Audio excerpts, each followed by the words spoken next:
North America takes its second game win over Europe in our first 4 matches of the HGC Western Clash, but importantly, Team Freedom gets their first game win out of 2 Western Clashes, and they looked pretty happy about it. Yeah, and I am a little bit afraid it might actually be my fault that Europe just lost there, because I look over to Freedom and there's immediately Lutan and Zari give me the big thumbs up. And we have a bit of a meme going ever since the Western clashing here that we're always talking about which mount is the best, and it is the money pick. So they are coordinating their mounts every single time, and the meme is that if you take the money pick, you get an extra 5% damage and 5% health. And they're saying, like, every time we scrim Europe, they just survive with that sliver of health. So if you take the money pick, do we win? I'm like, of course you win.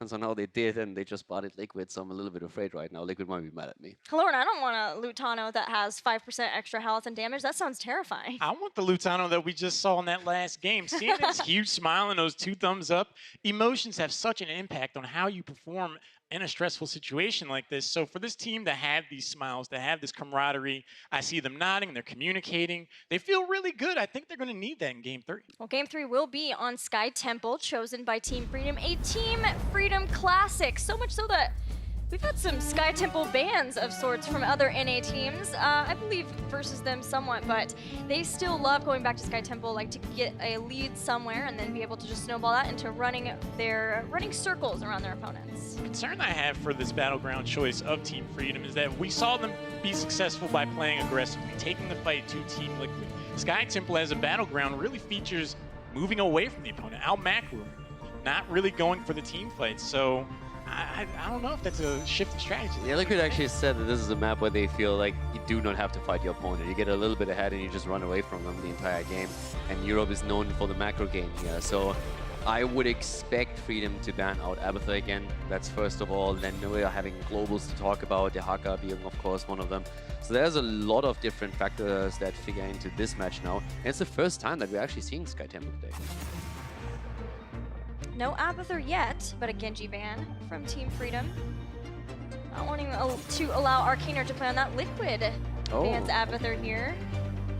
Well, they've been taken to this battleground, so they may feel like, you know, Freedom has a trick up their sleeve. We don't need to deal with all that. We're going to play them straight up. I like the Genji ban a lot. That might say that the back line that Freedom chooses could be a little less mobile. They don't want to have to deal with the engagement that Genji brings to the table. Maybe they are looking to team play. Yeah, on the last map we had a very snap pick into Gul'dan, and you could really tell that Liquid wanted to go for it, but it was not as impactful as I expected it to be, with how obvious it was that this is the pick they were aiming for, also with how they targeted those jumpy heroes that are trying to engage into your backline. Vildira is a little bit of European special these days, especially when you're looking towards Fnatic, but also Leftovers and others have played the heroes. So a smart ban from Freedom here, definitely studying the European meta. Yeah, I remember a Vildira game played by Arcaner on Towers of Doom, and he is a nightmare on that hero. No thank you, not even with that Abathur ban. Freedom don't allow that one through, but Liquid trying to get a jump on controlling the globals. Yeah, exactly. Dehaka coming in. So now that Abathur is being banned out, we have Dehaka moving into it as the first pick. And again, that Phoenix and Diablo setup that Freedom prioritized so highly on the last map too. So it's the same double pick for them in the 1-2. If it ain't broke, don't fix it. I'm not at all surprised to see Team Freedom go for these heroes in the 1-2.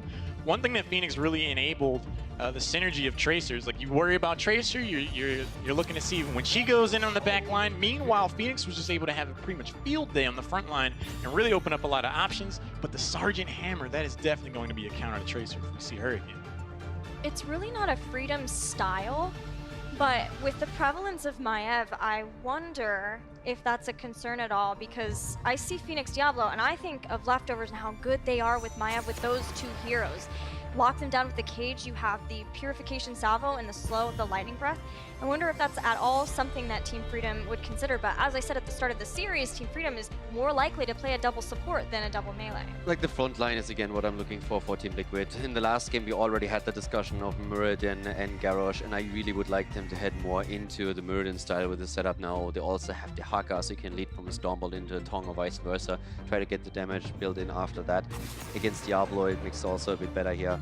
And I think that would help them a lot, because I feel the last draft just didn't have that pressure that they usually try to build up Now, granted, this is Sky Temple, so you have a huge macro aspect that they already have covered to an extent with the Haka, so it's a bit of different style. But still, for the team fight, I would like them to have a bit more hard CC and also have that escape tool if Diablo gets to engage first.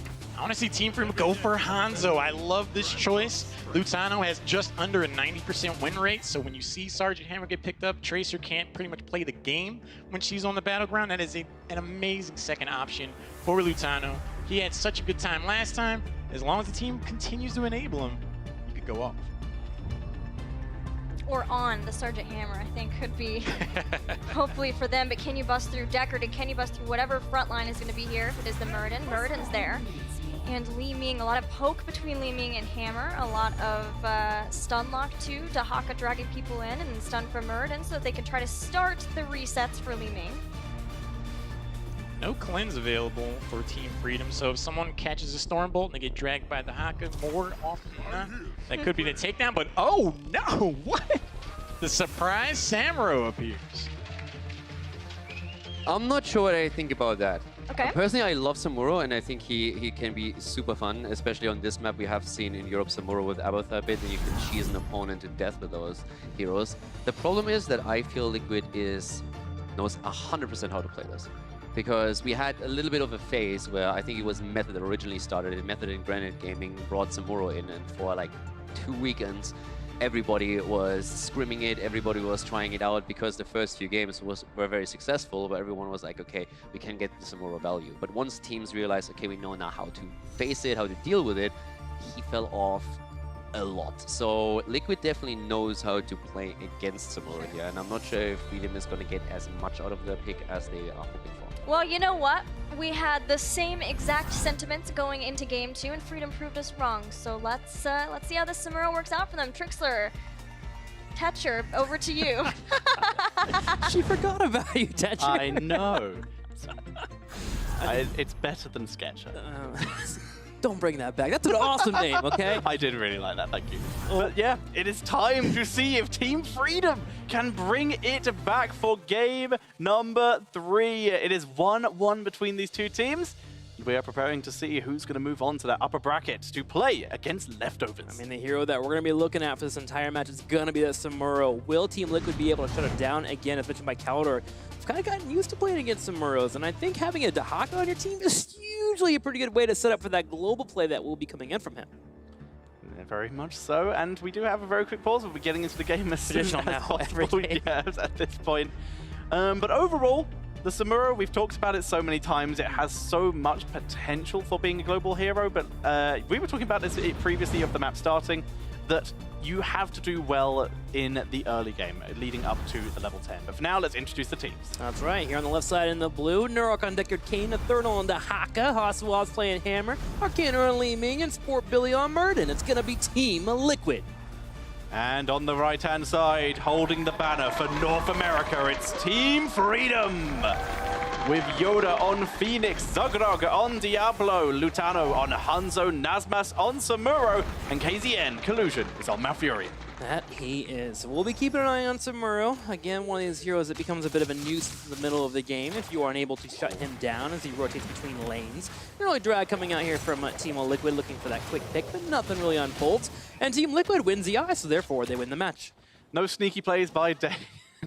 Just realized what you said, Fouché. It's true. But no sneaky plays from Deckard. We've actually seen people discuss maybe it's worth taking the stacking scroll talent on level 1, Scroll of Identify, when you're against a Samuro, because easy stacks, but in this case, the slow is just valued too high. It's so much poke potential, so much zoning, so much control. The Sapphire just gives you that automatic route that you're looking for with that scroll, and it just feels so nice to have that. If you're playing against an opponent that has no mobility whatsoever in terms of a dash, you just land that thing down, you're like, all right, well, that's an easy setup. Do I have any blow-up to follow up afterwards? And typically, you do have that coming in, especially with Muradin jumping in on a Li Ming combo. Oof, that's an easy setup. There's also the point that Haswaz on that Sergeant Hammer, he does technically have Executioner on level 13. It's very often that we'll see the Giant Killer being taken over it, but when you have that much CC, there is the potential, especially when there is a single tank over the usual double tank meta we've been seeing recently on the side of Team Freedom, where Samuro takes the solo lane role. So So far, now this has been in these Phoenix, I rotations guess, with technically. Team Freedom, looking for these fights. Yeah, Phoenix could work there too. I'm actually a little bit interested in terms of the Giant timing. A little bit late here. Typically, you see those grabbed on the early side, but Team Liquid wait until that 130 mark, especially with seeing Team Freedom floating around the middle lane. If you give that pushing during the temple phase, it's something that your opponent has to deal with it. If you can keep a Samuro busy when it comes to mercenary camps, you buy yourself a little time for Dahaka to burrow in, attempt to go for a drag connect, and then peel away and go back to babysitting him.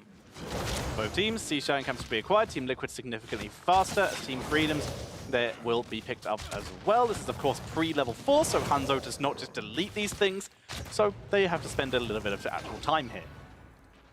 There's that Giant coming in here. Dahaka will take that bottom lane, typically where you want to throw your global. I like Team Freedom committing to the idea of clearing these Giants out. They throw a couple members down here in the bottom lane, actually 3, just to make sure that's not something they have to deal with during the temple phase. This allows for their 4-man to focus on the idea of team fighting. And if they decide that they are in a good position to force a fight, they can say, hey, Nasmus, rotate in, try and jump on top of Li Ming, put a little bit of damage on there. Because Samuro, he's pretty deceptive. When he actually jumps onto a target, he can put out some quick damage in a fast manner. That he can, especially, like you said, once he gets those data levels, he is a burst hero, quite frankly.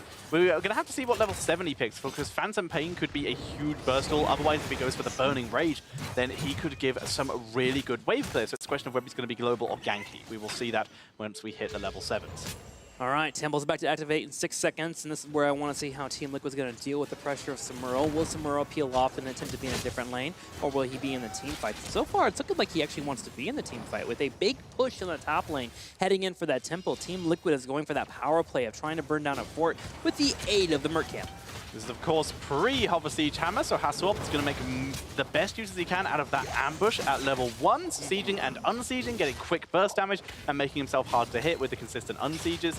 Needs to make sure, though, that if he gets engaged, he is ready to use those siege tactics if he is sieged up. Otherwise, it's going to be all about the boosts and that Decade Healing to keep him alive. I mean, they've gone through this wall now. They've gotten out of the gate. Now, meanwhile, Team Freedom is actually trying to take that middle temple with the aid of Samuro, but with Li Ming and Dahaka rotating in, Team Liquid's actually getting both the temples for the time being, and this allows for them to trade out a little bit of damage here in the middle lane, while Team Freedom is deciding, okay, let's commit to one of these because we need to make sure we don't lose both temples. Here comes Team Liquid. They finish top. They begin to put up control, and now that Hammer is sieged up, they took an immediate retreat. Team Freedom, they're quite happy to have soaked a little bit of XP here, but they are unable to fight Team Liquid. And with Dahaka already back in bot lane, Team Liquid hold it together, and they get the vast majority of shots in this phase. I feel like this is a really poor start here for Team Freedom. Look at that fort in the top right corner. It's gone down to a quarter health, and that means Dahaka later on when that second temple phase pops up can decide that he wants to commit to the idea of cleaning that up, which gives him a fort jump experience, and then they'll be able to move towards that level 10. And we've seen boss plays if you have a good half to full level on your opponent. Team Liquid, again, is even going to put Sergeant Hammer here and just siege on up with 4. Burning Blade coming in for Samuro, so he's going to go for a little bit more of a global style with those AoE crits here. Going to be very important. And another level 7 talent, as Hammer eats a lot of damage here, needs to be careful as he's already used siege tactics. Another very important talent here at level 7 is going to be Skullcracker coming in for Burden. Skullcracker getting picked up, looking like you want to lock down that Samuro. One thing that, as mentioned by Caldor, there's been moments where Samuro's been picked up and we've started to have EU teams respond to him. So what you'll do is you'll have one person sit on each clone and literally chase him down. So Muradin with that Skullcracker should be able to continue following that up. And then you have Li Ming looking at one of the other illusions, and then of course you have the rest of your team focusing on the third. And that means you can clear them up. And if you can't get the illusions, then of course there's still Phoenix, there's still Hanzo, very mobile heroes. Any CC on them is going to be fantastic. True. So it's an interesting choice here. Let's see if it works out for them. The potential is there. It's different, but we'll see how it pays off for them. Now, the fort did get cleaned up in the top right corner. Team Liquid gets a nice amount of experience, but Team Freedom so far, they did remember have Phoenix soak on that bottom lane during the first temple phase, so they did have an experience lead. So we're all tied up as we head into that level 9, but having that map control as Hammer goes in for that fort finally should jump them up. There it is, 9.5 experience to 9.25, so Team Liquid takes a slight lead, and with the temple activating in 30 seconds, they'll love to have that lead. 60 souls on Diablo. He's already managed to gather quite a few of those. Mirror Images already up to 23 stacks. Once that is complete, it's going to be a huge damage boost for that Samuro there, making him once again great for those ganks and fantastic for that split pushing. Team Liquid already sent for the Giants here. This will allow for them to set up on that bottom lane. Thinking about floating around here in the middle, they'll get that experience to hit 10, but Team Freedom's right behind them. Actually, with them losing at 4, I'm actually kind of impressed how Team Freedom has stayed in the game here. That early game soaking from Phoenix really paying off for them now. The third on the top lane, though, with Dahaka can rotate in at any point with that Brush Stalker. Even with BFG nerfed, we still BFG nerfed, we still see the standard BFG, the extra burst damage coming in for Liquid. Yeah. And Saburo, of course, going with that Illusion Master. The is now a global hero. I mean, look at the composition. If Scorpio can jump on top of Phoenix, land that Storm Bolt that you would normally see, the BFG and a Leaning combo coming out will delete Phoenix without any hesitation. It would delete pretty much anyone on this team if they get the right person. Then low souls, Diablo is going to go down. He's currently quite high on souls, 76 already acquired here, looking for more 5 stomps to get more. Samuro using the AoE to actually reveal Hammer, not reveal Hammer, sorry, but using the clones to bait Hammer in for some attacks. Clones die, Samuro's already gone. But while all this is happening, we're actually seeing some counter pressure, which is fantastic against Samuro. You're able to control the map. You force him to not be where he would like to be. Remove some of that control, as Dahaka has massively pushed top lane. Yeah, I'm interested in this style from Nasmus when it comes to Samuro. He's been a little bit more team fighty than I thought he would be. Like, most time you see Samuro, played especially. When you get post level 10, you start to become a bit of an annoying character. You jump around the map, trying to make your opponents chase you around a lot. So I want to see that kind of line for him. Oh my gosh, a big isolation comes out, and that's going to be an easy pickup for Team Liquid. They don't even need the BFG, and this means they can turn around and look at a boss. It's a pretty big cooldown to burn, losing that BFG, but the kill is still huge. They're going to try and start burning this down. Eternal coming out of that bush for the fantastic ambush a second time, actually. Looks for Zogrog, but they're unable to get the angle, at least for now. Samuro sneaking in from above. Looks like they're actually going to try and fight this 4v5 as Team Freedom begin to move in. Lightning Breath on the point. The boss is still alive, actually, as we see Nasmus looks for an opportunity. Zogrog is tanking through. Good push off. The sleep is huge here, but Diablo is taken out. That he is. Lutana might be next. He's able to jump away thanks to natural agility. Nasmus looking for a target to pick off from the top left. Scorpio jumps in, though. He knows he's getting the heals. A big solo about to connect, though. Will it do enough damage? Scorpio gets low, but able to retreat. That sleep, that stay a while and listen from Nurok was huge to control that, preventing that damage from Hanzo and leaving Diablo on an island, basically, leaving him all alone. Clutch pick up here by Liquid. A nice little move here by Freedom. Even though they were a person down, they still noticed that with that Unstoppable and the Lightning Breath from Diablo, they were able to discern that they could, in theory, take this. But the angles just weren't there in their favor. Now, this is the point when you're playing Sky Temple, you have to start thinking about high-risk plays, right? You're already behind when it comes to temple phases already. Team Liquid is content to dance around the map and kind of trade up when it comes to these temples, especially with them about to have a second fort picked up in the bottom right. You'll have a fort in the middle. Swap. A Storm Bolt into a drag. Nasmus starting to retreat, though, thanks to that Illusion Master. That little bit of micro actually showed that he was the real one there. You can micro them now for Illusion Master, so it's a little less obvious. But after that quick swap, seeing that is a little bit of a giveaway. But we do see the objectives being picked up here. Wave Evolution is finished, by the way. We did not mention that. That just happened recently. So Samuro is going to be even more scary in these team fights. But while this is happening, Team Freedom going to try and grab something for the map. They're holding bot lane, which is going to give them potentially a fort, grabbing mercenary camps, because they are pretty close in XP despite that team fight loss. Yeah, I want to see where they're going to go for the risk play. A lot of the time you'll try and chase on the Dahaka, but Team Liquid fully aware of this, but they can't pushing in. They already have a majority of their members rotating the bottom lane. You had Phoenix back away from it, so a couple of shots were stolen. But Team Liquid has taken out the first layer of defense of Team Freedom, and now they're sieging on top of that keep defense already. You see turrets being cleared up and a gate as well. Team Liquid will continue to dance, and Team Freedom has to find something. I'm just worried about how are they going to get it, right? You have to get map control, and usually you get that through minions, but with Team Liquid constantly pushing things out, having a Dahaka available, they have the global pressure. It is a very difficult task to find that fight. Samuro is burning down the top fort using those mirror images. Even going to rotate one of them out to give himself a little bit of extra micro in case someone tried to gank him, give him a teleport direction, basically. But now he's needed. Bot lane being pushed up with a Siege Giant camp, but it's already gone. With Samuro being forced to back up, the mission was accomplished, and immediately Sergeant Hammer leaves. That she does. Now, wall cleared up, though. Any pushes later on, a boss push, could go through that keep and clear it up, and maybe even set up for a full win as they go straight for the core. Dahaka has cleared up that top lane, so Samuro unable to take out that fort, but at least a little bit of damage on top of there. And that's one way that Team Freedom can do this. They can take small wins, maybe put a little bit of damage on a fort here, have Samuro kind of do the Samuro thing, clear out a lane, try to find someone that maybe is stepping out, and wait for Team Liquid to make a mistake. But that's what Team Liquid is fully aware of. They're making sure not to make those mistakes. But the potential here is for Freedom to make something happen if they just find one. It only takes one here. As level 16, though, is about to hit for Team Liquid. They're going to try and make the play in time with it, but it's a little early. Isolation, Robert Dahanto is able to pull back. He's the BFG, though. Good drag from Dahaka. But Lutano finds Arcana. He gets taken out. Lutano gets taken out of stage, though. 1-for-1 in this fight as they move on to Southwark. Great drag, but the damage is coming in. Sleep is good, cutting off any assistance. But Team Liquid, they don't want to fight in this choke point. Li Ming going deep there, looking for that reset, but Team Freedom were able to bite back. A nice 1-for-1 trade and something that you're willing to take when you were behind in the game, but Team Liquid remains composed. They hit level 16, and they continue to make sure to back away, not allowing for Nazmus to rotate in and find someone on the back line that might be lingering. And it comes at an important time, too. With 2 temples activating, Team Liquid would look to try and control 1. And Ethernal's elongated tongue, that extra drag range was such a big deal in that fight. He could have maybe got him, but it was just short here. Sergeant Hammer sticking with the Giant Killer over the Executioner, going for those extra damage onto Diablo because, well, Diablo's full on souls. That he is. Tanky, getting the heals coming in from Alfurion. Should be difficult to kill him off. Team Liquid sets up camp here in the middle lane. And remember, they're trading up here. They don't mind trading forts out for keeps. Team Freedom has Zugwag already moving towards that fight, and you see Hasselhoff's creeping away slowly, making sure not to get caught out. They got 16 during this little gap time. It's fantastic. The fact they went 1-for-1 in that fight allowed them to do so a little bit quicker. Hasa reveals himself, gets that damage. Samuro is in position. Pings immediately come in. They know that he is here. He is forced to back up as Zugwag is just tanking, just delaying. What is happening?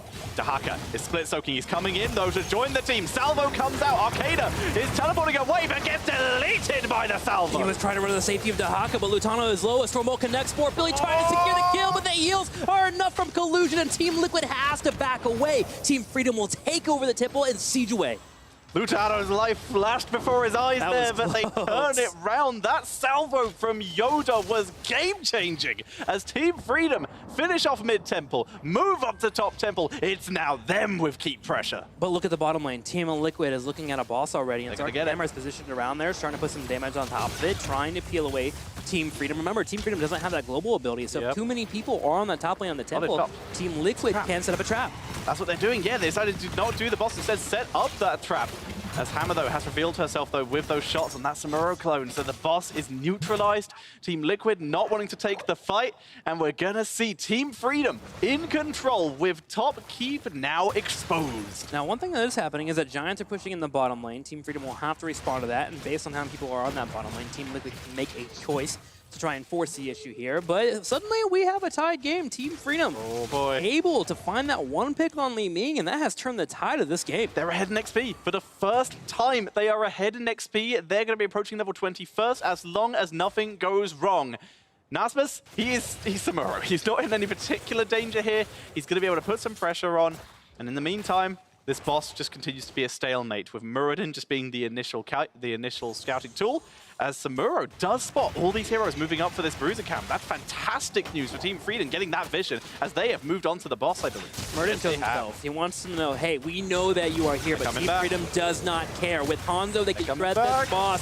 Sport Billy jumps in, he has the avatar, the lightning breath is used, but here comes Nazmus. Dahaka from behind, Inferno, and such a huge BFG wipes Zuggrug as Nazmus begins burning down Hasselhoff. Arcana turns fast, Nazmus sneaks away as the boss is stolen by Team Liquid. Salvo for the turnaround attempt, but it's not enough. With Malfuria down, they steal the boss, and Liquid are looking to push in for the first keep of the game. But look at the top lane, there is a Night Camp that was grabbed earlier. It will push in towards that keep, and Team Liquid has a decision to make. Do they want to push with this boss and try to maybe go for a core kill? They have the Haka that can back up. He can brush talk if they need to, but they are keeping him here. This means that Team Liquid wants to make the play. They need to keep this momentum going, as this could be the game-ending play. If they could do this, stun onto Hanzo, no follow-up, but they drag Zuggrug, he's got no souls! The double death as he goes down. Nazmus looks for an angle, but he can't find it as the keep is going down. Arcana able to blink away, and now Team Liquid continues to move forward. Another drag comes out. It does not connect, but Team Liquid does not care. They have a total of 5. At about 6 seconds, we'll have Malfurion back on the field. A root connects with Phoenix.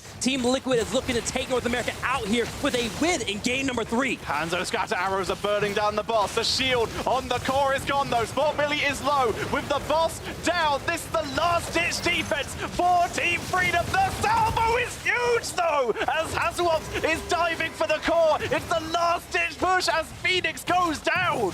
30% on the core. Team Freedom might have this defense. Billy. Inferno, he's working in the auto attacks. Gonna have Collusion coming from the side, but Team Freedom, held. they actually hold 25% on the core. The Mercenary Camp in the top lane took down the keep. There's an opening for the core, but they're so low, Team Freedom. They were down 2 members. Diablo is already back, but they're moving across the map. Looks like they might try and make this play trick. They might try to. I mean, Li Ming is here for defense, as Murden as well. They do have decent defense. It's a full Kultor with 100% and, of course, the shields. Team Freedom is already moving in here. They might feel like this is the way to win the game. It's so risky. Diablo's so far out. They're moving in. 25 seconds on Decker, 22 on Sergeant Hammer. And there's a Li Ming on the board. Those health bars have got to stay high. That was a Collusion. beautiful knockback by Li. He gets it. Picks up the foul. Furion as Nasmus, though, one of the best core killers in the game, begins burning it down. They've got the lightning breath on it as well. Hanzo focusing this down. This could be it, Trick, with the upgraded lightning breath, with Nasmus tanking through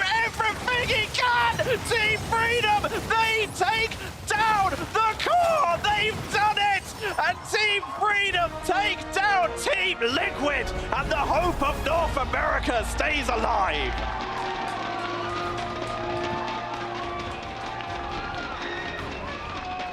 Team Freedom, with a miracle call, are able to take out the core, and they danced around Li Ming. If Li Ming gets one more reset there, that may have been a defense for Team Liquid, but Team Freedom put all their hopes on a Samuro pick, and they're able to pull it off, and they'll be going to tomorrow, day 2, with a win under the belt, and Team Liquid is going to lose a bracket. They are indeed. They're going to lose a bracket to play against Heroes Half. By no means an easy team to beat.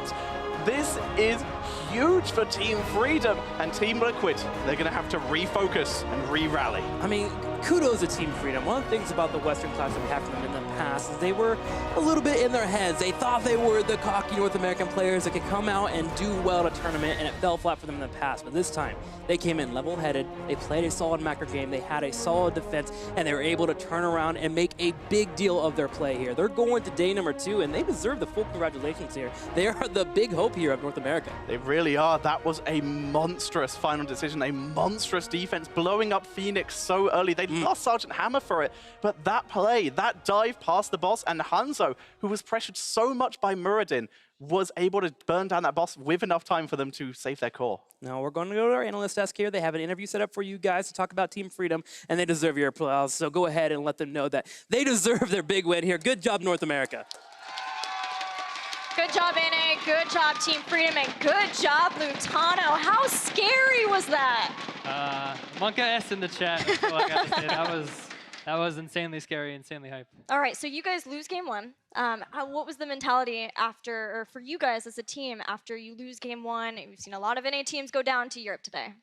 I mean, we were like, no pressure on us. We picked Stitches, which didn't really work out at all. They had so many threats and pressure moves to get him off us and or get him off them.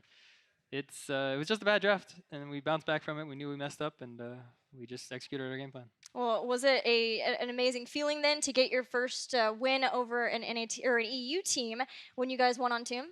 Absolutely amazing feeling. I think we played super well. I love that draft, and we executed it perfectly. So. You did, guys. Questions for Lutano? Plenty would say that going for the core in that instance is something of a long shot, but Team Freedom says, what's a long shot to a sharpshooter? I want to know how confident you guys were in voice comms as you were going for this core. You said it was Monka S, but I really want to hear what the overall attitude was in that moment. Nasmus said, I'm Samuro at level 20, we're going core. We went core. I love it. I actually have the defense that you guys pulled off at the core still highlighted. So if you would lead us through that a little bit in your thought process, what you guys were thinking. So the boss goes down, and yeah, take it from there. What was the call in comms? So priority 1 target is Hammer. That's the most DPS on core, and we were just calling who do we need to kill first. So Hammer goes down. Next, low Decker Kane goes down. Look for the Haka next, and it worked out. I mean, it was just every time we get the core defense, we're saying who's number 1, who's number 2, who's number 3, and we just target call, and I mean, that's how you do it. Were you guys afraid that you would lose the game there, or did you realize once we have Hammer, okay, now the defense is over and we can clean that, or were you still skeptical at that point? We were freaking out. We're like, this is going to be really hard, guys. Let's just play it to our best. So how much of an advantage is it to have the money picket selected as a mount in those situations? I mean, it's an insane advantage. We're like, I was just like, let's pick the money pick guys. I was like, I like my Cloud, I like my Dragon, but Nazma Samuro, man. Lutano, you guys have had a rough road ever since the last Western Clash, and we talked a lot about it. You guys talked a lot about it, even in your interview with us, in your video interview too. What does this mean to you guys now? Is it validation? Is it just another win on your way to being able to continue to prove yourselves? So last Western Clash, we were doing so well in scrims, and we were like, what the heck happened? We were really sad, actually. We were just like, what happened? We choked draft, we choked gameplay. And now we were just like, let's not do that this time. Game 1, we're like, oh crap, we choked draft. And we're like, let's not do it. We fixed it, and well, I'm really proud of my team. We stepped up. Yeah, you guys are the only NA team that's going on through the winner's bracket. What were you guys able to watch any of the other matches? I'm sure you guys were also prepping some, but what did you think of the other matches that you could watch? We were always watching every match. We like to see every team's opening. Their 1-2, their 2-3, what they prioritize in the opening, and yeah. That's pretty much our main thought process. We don't really watch their gameplay that much, but draft and meta development and tournament is really important. Well, congratulations. Awesome job. And I look forward to seeing you guys tomorrow and your continued play. That's it for this match. We'll be back with our first elimination match of the Western Clash after this break. Have a second protector. Eru comes out. It will be on Garrosh. Gets silenced. Here's the retire afterwards. Big Twilight Dream coming out as Nazmus will take a bit of a beating on the front line. He gets thrown away from the portal as Team Liquid looks for the kill. He's got no health. The bunker was delaying the inevitable. Coming in. Team Freedom's up by though. Zugrog is holding here. Oh my god! Taunt, where's the medieval? Well protected right now. They're looking pretty tanky. Here comes the Riptide as Nazmus has done some great protection on the backline. Lutano goes very aggressively here. Gets the Force of Will. Needs some healing though. Salvo comes out. Twilight Dream on so many members. And down goes the Blaze. It's starting to be a massacre as Zugrog is taken out. Yoda, the only survivor, can't make it to the portal. There's playing it safe. Corruption comes out. Zugrog will be pulled on in. Another lockdown here from Nurok. Here comes the salvo, only catches cooldown. Vault of the Wardens and Nurok, sorry. Nurok eats a lot of damage, heals himself, gets in the bunker, but he's putting the ground. His Morbilly's taken out. Where's the front line now as Nazmus moves forward? Another engage comes in. Hasselhoff goes for the vault, but Lutano, he's on him like rice. Goes in and gets a pickup. Immediately, we have the Leoric going for the engage, slowing down targets as well as Goldan will be the next to fall. Goes in with a groundbreaker. Taunt, Smallbelly looking for the turnaround, but no one's in position to follow up on him. Arcada drops the Horrify. Yoda is the target. He eats so much damage. As Smallbelly is barely able to survive, but that zoning lightning breath is huge. The Buried Alive is going to take out Smallbelly. No, he tanks through it, but instead it's going to be Gul'dan who dies. As Zugrog looks for more. It doesn't matter. Gul'dan is dead. Gul'dan is the one that has the main wave clear for Team Liquid. That is their main source of defense. 16 though is about to hit for Team Liquid. They're going to try and make the play in time with it, but it's a little early. Isolation from Dahaka is able to fall back. Eats the BFG though. Good drag from Dahaka. But Lutano finds Arcada. He gets taken out. Lutano gets taken out of stage though. 1-for-1 in this fight as they move on to Zugrog. Great drag, but the damage is coming in. Sleep is good, cutting off any assistant that he is here. He is forced to back up as Zugrog is just tanky, just delaying. But what is happening? Dahaka is split soaking. He's coming in though to join the team. Salvo comes out. Arcada is teleporting away, but gets deleted by the Salvo. He was trying to run to the safety of Dahaka, but Lutano is low as Stormbolt connects. Billy trying to secure the kill, but the heals are enough from Collusion, and Team Liquid has to back away. You know that you are here, but Team Freedom does not care. With Hanzo, they can shred this boss. Billy jumps in, he has the avatar, the lightning burst is used, but here comes Nazmus. Dahaka from behind, Inferno, and such a huge beat. Wipes Zugrog as Nazmus begins burning down Hasselhoff. Arcada turns around, Nazmus sneaks away as the boss is stolen by Team Liquid. Salvo for the turnaround attempt, but it's not enough. Boss, the shield on the core is gone though. Smallbelly is low with the boss down. This is the last-ditch defense for Team Freedom. The salvo is huge though as Hasselhoff is diving for the core. It's the last-ditch push as Phoenix goes down. 30% on the core. Team Freedom might have this defense. He's working on the auto attacks. Gonna have Collusion come from the side, but Team Freedom, they actually hold 25% on the core. And there's a Leeming on the board. Those health bars have got to stay high. That was a beautiful knockback by Lee. He gets it. Picks up the Furion as Nazmus though, one of the best core killers in the game, begins burning it down. They've got the lightning breath on it as well. Hanzo focusing this down. This could be it, Trick, with the upgraded lightning breath, with Nazmus tanking through everything he can. Team Freedom, they take down down the core! They've done it! And Team Freedom take down Team Liquid, and the hope of North America stays alive.